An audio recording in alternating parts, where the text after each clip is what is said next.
कुरान करीम में एक ऐसी कौम का तज़करा मिलता है जिसे अपनी बेमिसाल ताकत और शान पर बड़ा नाज था। वो थी कौम आद।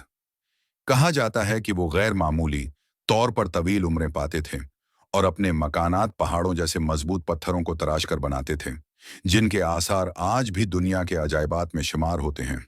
ये कौम तकरीबन 3 से 3 हजार साल तक कायम रही। 4 हजार साल पहले अरब के जनूबी खतों में आबाद थी। अल्लाह ताली ने उन्हें हर किस्म की नामतों से माला माल कर रखा था, मगर ताकत और आसाइशों ने उन्हें गुरूर में मुब्तला कर दिया, यहाँ तक कि वो बदपरस्ती और खुले गुनाहों में पड़ गए। तब अल्लाह ताली ने अपनी रहमत से हजरत हूद अलैहिस्सलाम को उनकी हदायत के लिए भेजा, मगर उन्होंने हक को मानने से इनकार कर दिया।